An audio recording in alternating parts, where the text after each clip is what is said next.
Welcome to Right Click Academy. We're very happy to have you here today to attend our webinar. I just want to give you a little background on how this effort came about. For the past 2 years, we've been offering educational workshops in October during National Cybersecurity Awareness Month. The success of these workshops inspired us to create Right Click Academy during our milestone 15-year anniversary. This quarterly webinar series will focus on educating our business community on the trending topics in technology. Today, I am happy to have our marketing intern, Katie, and owner of Right Click Solutions, Sammy, with me as my co-host. So we have a nice sized audience, and I'm going to ask everyone to please mute themselves. And as the presentation progresses, please feel free to send any questions in the chat. Katie will make sure that I address them. Today's session is about 40 to 45 minutes. It will be recorded but not published. We will have a published version of the presentation without participants on our website in the coming days. The theme of our webinar is internet connectivity. We will focus on the importance of the internet with so much of our daily activities relying on it. Today's topic will give you a deeper understanding of the components of your internet connection, allowing you to better manage your services. In addition, we'll touch on 2 of the top trending internet-based solutions, and once again stress the importance of making sure you are utilizing the internet in a safe and secure manner. Our goal is for you to better comprehend your internet setup, update you on the trending internet tools, and remind you of the security services we recommend for safe internet usage. I think we can all agree on this quote from Will Douglas Heaven from MIT. Just like that, our internet connection has become the umbilical cord to the outside world. We now depend on it to do our jobs, to go to school, to see other people, and it is our primary source of entertainment. And we're using it a lot. And let's face it, when the internet goes down, whether it's your local issue or not, maybe one like the Facebook post we had last month on July 22nd, when a network error brought down websites like Airbnb, LastPass, TikTok, UPS, the internet goes down. So let me ask you this, what happens when your business or home internet goes down? Anyone? Well, I know that when mine goes down, I'm pretty much lost. I immediately try to hotspot off my phone to continue to work or to stream my favorite Netflix series. And that's my process, but what's yours? Have you really thought about it? Do you know how to accurately describe your issue to the internet service provider or ISP? So when you call Verizon or Optimum, do they ask you questions that you cannot answer? As an MSP, we're not allowed to call these companies on behalf of our clients. Therefore, it's important that our clients have a basic knowledge of the internet. A better understanding of all the elements of your internet connection can make managing your service much easier. If you understand your internet setup, you can effectively communicate issues and determine if your current setup can support additional internet solutions or security services. Let's take a 5-question quiz to see how much this audience actually knows about the internet. Let's take a look at these answers in a little bit more detail. So the internet and the web are the same. Public uses these labels synonymously. The internet and the World Wide Web are not the same thing. The World Wide Web is a series of web pages and domains that host information over the internet. These sites are hosted using the HTTP protocol, which you've probably seen when you type in a website address in a browser like this one, https://rightclicksolutions.llc.com. And that's just kind of like for your information. The internet, on the other hand, is a set of interconnecting networks that connect millions of computers and devices so that they can communicate with one another. A router is not required to access the internet, only a modem. This is true. So your modem is a box that connects your home network to the internet and is required for internet connectivity. A router is a box that lets all of your wired and wireless devices use that internet connection at once, and also allows them to talk to one another without having to do so over the internet. Now, some modems include a built-in router, so you have an option of creating that Wi-Fi network without having to buy extra hardware. But realistically, we have many devices that we need to connect to the internet. We have computers, tablets, smart TVs, gaming systems, all of that require a router. But if you just have one device that you need to connect to the internet, a modem would suffice for you. The World Wide Web was introduced to the general public in 1981. Actually, the World Wide Web is a little younger than that. It was introduced to the general public on August 6, 1991. I'm sure you all remember where you were when that happened. Internet communications are private. Another security-related assumption is that your internet communications are private, which is false. So data sent over the internet is divided into packets. A packet is a small segment of a larger message. These packets are then recombined by the computer or device that receives them. These packets are not private. Internet users can utilize a virtual private network to establish secure and encrypted connections that would give them privacy online and anonymity and would encrypt all of their internet traffic. Encryption and security slow down the internet. This is false. There is little to no effect on speed when you implement encryption or security software while using the internet. We highly recommend that users take every precaution and utilize internet security tools to ensure they are safe and secure when on the internet. We never sacrifice security for internet speed. Any questions? Okay, so let's move on. Let's talk about the basics of our internet connection. So the internet is the backbone of the web. At its most basic, the internet is a large network of computers that communicate all together. The internet is the infrastructure, whereas the web is the service built on top of the infrastructure. It is worth noting that there are several other services built on top of the internet, such as email and chat, file sharing, data storage, software as a service, just to name a few. Let's dive into the components of your internet connection. The primary piece of hardware that you need is a modem. The modem is that device that connects your home to the internet service provider, or ISP. The modem takes the signal from your ISP and translates them into signals that your local devices can use, and vice versa. Your ISP may give you a modem, typically for a rental fee, and that's when you sign your contract. Since you will likely not own that equipment, you are entitled to a replacement or upgrade should that modem or a piece of equipment stop working. The router, as we discussed, is the device that communicates between the internet and the devices in your home or business that connect to the internet. As its name implies, it routes traffic between the devices and the internet. Most routers are wireless routers that allow your wired and wireless devices to use the internet connection all at once. And it also allows them to talk to one another without having to do so over the internet. Can anyone think of an example where your router is allowing you to communicate with another device without using the internet? Katie, do you have an example? AirDrop. AirDrop, excellent. AirDrop is a great example where you're sharing files or maybe pictures using your router from one device to another. Another one that you guys may be familiar with is AirPlay. So you have, a video on your phone that you want to put on your maybe Samsung TV. You can use the AirPlay feature on your phone.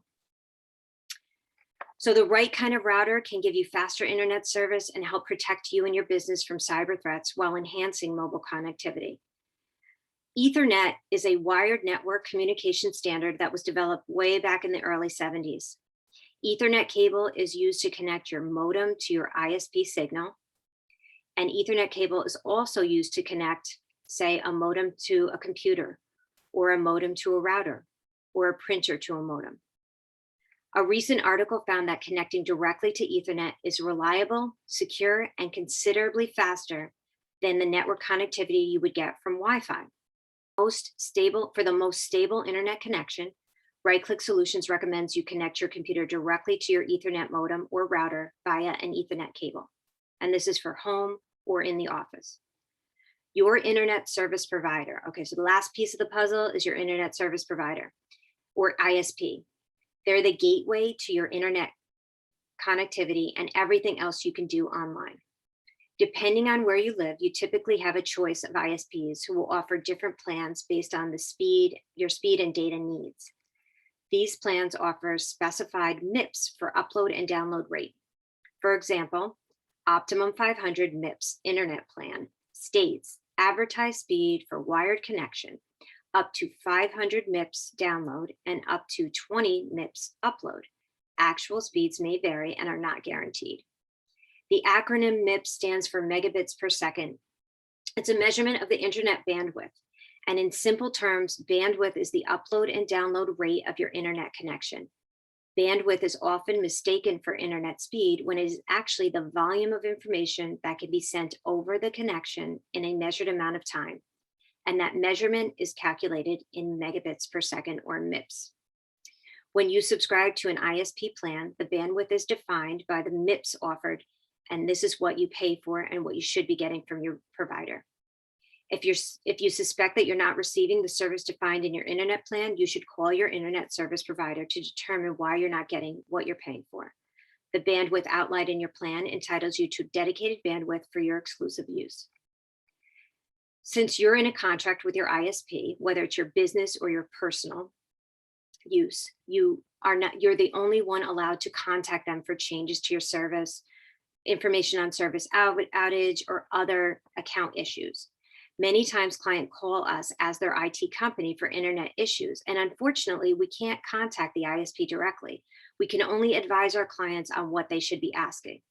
We highly recommend you read your internet provider bill and make sure you're not paying for extra equipment or connections. We recently, when doing an exploratory review for a new customer, uncovered that for many years, they were paying for 2 internet connections and 2 modems. One of them they never used. Does anyone have any questions on the basics of your internet connection? All right, let's move on. VoIP stands for Voice over Internet Protocol. It's the transmission of voice and multimedia content over an internet connection. VoIP integrates all communication devices like desktop phones, mobile phones, computers, tablets into one collaboration-centric, mobile-ready solution. Effective, seamless communications has been a hot topic for many of our clients, resulting in a 50% uptick in right-click solutions VoIP implementations in the last 12 months. VoIP was the key factor to successfully navigating the 2020 pandemic for right-click solutions, and we continue to heavily rely on it for all of our communications. When the at-home mandate came about in March of 2020, our employees unplugged their office phone and plugged it back in at home and continued to receive calls as if they were in the office. We have used the VoIP system for many years here at RightClick and take advantage of desktop phones, the mobile phone app, the soft phones, web fax, digital voicemail, as well as many other features offered. We find the convenience and flexibility has made us a more productive and connected as a team. Let's talk about some of the features of VoIP. So the VoIP system offers increased productivity and collaboration by allowing the mobile devices to interact seamlessly with the corporate phone system, virtually anywhere, anytime, and on any type of device. This creates a more flexible workforce for your business. VoIP can transcribe voicemail messages into text and/or email, allowing more efficient voicemail management. And it integrates chat, video conferencing, screen sharing, file backup, which extends the reach and facilitates increased collaboration. VoIP has lower costs than traditional phone services with flat per user rates, no annual contracts or hidden fees. The VoIP system network is purpose-built for increased reliability with redundant east-west data centers to increase dependability and reduce latency. Before an install, we run a VoIP test to ensure that your internet connection is robust enough to accommodate the system and deliver the high quality voice you expect. This system has a simplified scaling and management. It scales according to the needs of any business. You can order service according to the number of users and order additional service at any time. Services and features are managed by us from a remote portal and can be turned on and off or changed as needed. Business continuity. So using VoIP ensures that you will never miss an important phone call, as it will automatically ring at all your endpoints, your desk phone, your mobile phone, your computer. So let me turn it over to Sammy to give a little client example. All yours, Sammy. Thank you, Sonia.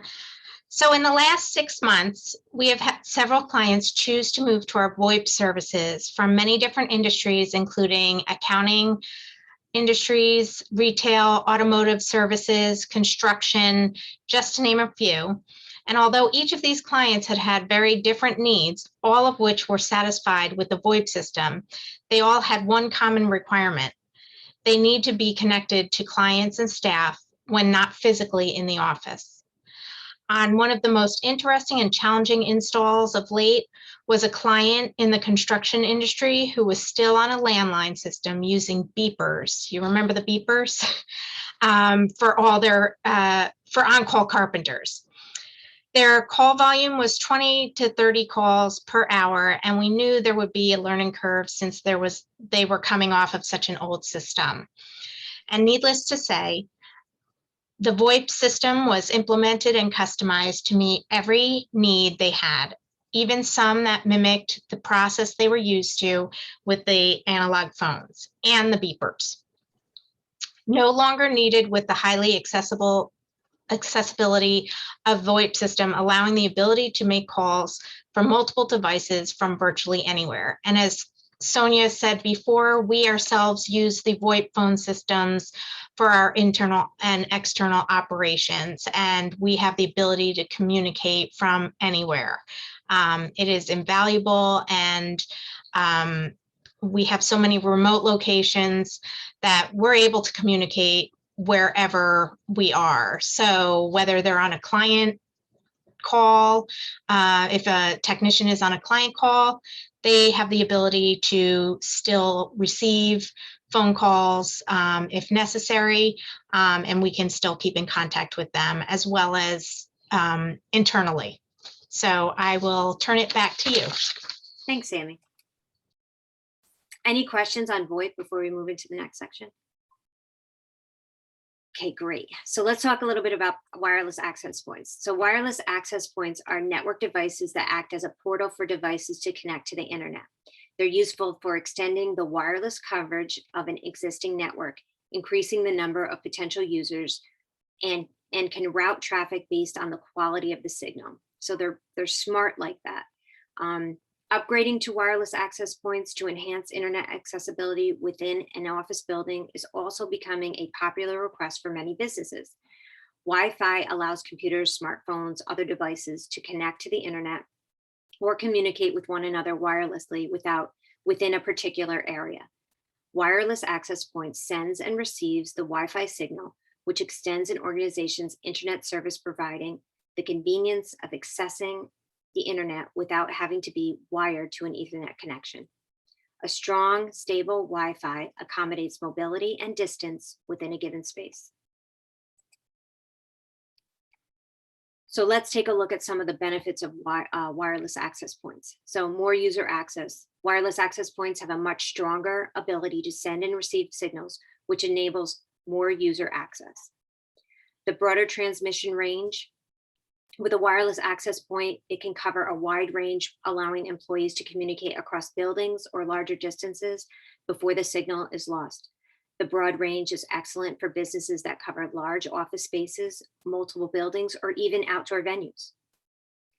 Flexible networking. So a wireless access point can be configured to meet the unique wireless needs of a business with security to keep connections safe and private. Multi-access point interconnection. So if the coverage of a single wireless access point is too limited for a business, multiple wireless access points can be used. The multiple access points interconnection allows clients to roam within a network seamlessly, never knowing which wireless access point their signal is coming from. Wireless access points are better for businesses because of their broad transmission range, high user access, stronger signal sending and receiving capabilities. Wireless access points also have better safety performance, which is essential for any business. Does anyone have any questions on wireless access points? All right, I'm going to go ahead and turn it over to Sammy for another client example. All you. Thank you, Sonia. Clients who are typically in the education sector or have an education component to their organization have been enhancing their internet accessibility within their space ever since the pandemic restrictions have eased, and there are more there are more people returning to their buildings to stay connected. For example, we recently upgraded a temple that is now accepting students in person who will continue to use their remote devices. In an effort to maintain social distance, less crowded spaces, this temple installed wireless access points in classrooms that were not receiving strong signals so that children can come to class and utilize the same devices if they were remote, keeping a consistent pattern for learning. And in addition to that, we've had one of our temples that we work with, one of our synagogues, they had a need for not only for their children to be able to access and stay connected through their learning, but from different locations within the synagogue to be able to receive live streaming access, to remotely perform high holy day services, or any important event like a bar bat mitzvah, could be live streamed and recorded. So that has been extremely helpful as well with the wireless access. I'll turn it back to you, Sonia. Thanks, Sammy. Any questions on wireless access before we go into the next subject? All right. So cybersecurity, I mean, this is always a big topic. Our next Right Click Academy session will focus entirely on cybersecurity. So, but we're going to touch on it here again because it's just always something that we have top of mind. The increased use of the internet sparked by the pandemic in turn escalated the number of cyber attacks with hackers and malicious actors taking advantage of heightened digital engagement. As a matter of fact, this morning I saw some statistics that were pretty staggering about the number of people who've been compromised. We offer a comprehensive suite of security software solutions and services to protect against the latest cyber threats. So let's take a look at what's out there to protect you. A critical part, I'm just going to say right off the bat, a critical part of staying safe online is to practice good cybersecurity. Only open emails from trusted sources. And if you're not sure, make a phone call to confirm before clicking any links or attachments. Pay attention to the websites you go to and make sure they are legitimate. Use complex and different passwords across all accounts. In addition to these best practices, we highly recommend you implement layers of security solutions for your organization. Now, keep in mind, we have clients who have implemented all of the services that I'm going to go over, and some of them who've chosen a combination of services. We can certainly consult with you on which layers of security services provide the best solution for your specific needs. For those of you who are working remotely, we recommend using a VPN. I mentioned it earlier, it's a virtual private network that creates a protected connection before engaging in work-related computing. The VPN encrypts your internet traffic and disguises your online identity, making it more difficult for third parties to track your activities online and steal your data. We highly recommend the use of antivirus software designed for the removal, prevention, and monitoring of viruses, coupled with EDR or endpoint detection and recovery. EDR is a cyber technology that uses artificial intelligence to detect and prevent both current and emerging threats continually. EDR monitors and responds to mitigate cyber threats, as well as rolling back devices to their pre-infected state. Multi-factor authentication services strengthens access to security to your applications or company data by requiring 2 methods to verify your identity. MFA protects against phishing, social engineering, and password brute force attacks, and secures your logins from attackers exploiting weak or stolen credentials. Recovery options for software as a service or cloud-based applications like Office 365 and G Suite may be incomplete, complicated, time-consuming, or just plain unavailable. It's a common misconception that your email account is being backed up. SaaS Protection Services secures our clients' cloud data, making it readily available for the restoration of current files, emails, contacts, and sites in the state they were in before a deletion, infection, or outage. Similar to personal identity theft protection, like a LifeLock, dark web monitoring services alerts us to organizational domain compromises so that we can work together to take mitigating action to prevent a breach. We understand that the knowledge of a dark web compromise gives our client a big advantage over being victimized by a cyber criminal. At the time a compromise is detected, preventative action is the best defense to protect you and your business from cyber threats. Cyber threat education is crucial to determining if a quarantine email, website, or link is genuine, and we highly recommend our customers educate their staff on what to look for. Our dark web monitoring solution has optional features that can send simulated phishing emails randomly to staff and report back on their performance. These emails mimic ransomware, malware, phishing, email spoofing, imposter emails, and more. And if your staff falls victim, they are perfectly benign. A click on a link or an attachment in a simulation results in an educational video pointing out the warning signs and red flags. Our comprehensive set of business continuity and disaster recovery tools reduces downtime and data loss, and more importantly, rapidly recovers server data if disaster strikes. It solidifies the last line of defense against ransomware attacks to ensure our customers' data is secure. And if you cannot be without your data and systems, we highly recommend this solution.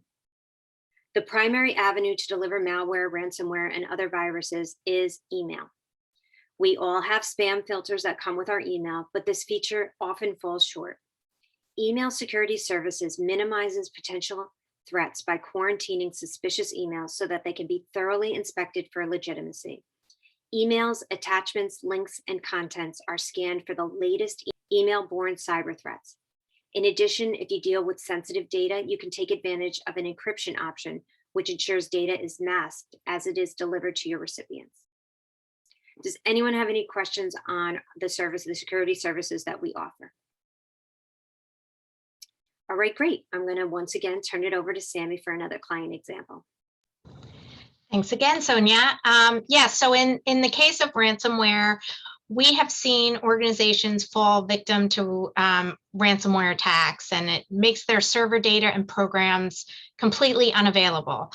And in one instance, we had an architect firm that was hit with ransomware, and because that they fortunately had subscribed to one of our business continuity and disaster recovery solutions, they were able to operate as normal within an hour of the disruption. So for those who choose not to subscribe, it could take many days, if not weeks, of costly downtime to rebuild the entire server and domain, as well as reconfigure all the workstations on the network. It's a complete nightmare. Back to you, Sonia. Awesome. Thank you. I just want to say too, we always recommend that our clients implement some combination of the security services we offer to protect themselves from these situations. Any other questions? All right. So by providing a composable or customized setup, we empower our customers to rearrange, reorient, and enhance their technology as needed, allowing them to be responsive and resilient. We have the expertise to evaluate your current infrastructure and make suggestions on how it can be improved for increased productivity and security. All right. I want to thank you, Sammy and Katie, and thank you guys for joining us today. For questions on any of the services we offer, or if you'd like to consult with us on anything that we talked about today, the products we discussed or solutions, just give us a call and we can provide you more information or schedule a meeting to discuss in more detail. We'll be posting this session in the coming days on the Right Click Academy page on our website. So please tell your friends and colleagues to check it out. On that page, you can view past webinars or find out more information about our final session, which is Where is Your Exposure? Thanks again for everyone for joining today, and we hope you have a great day.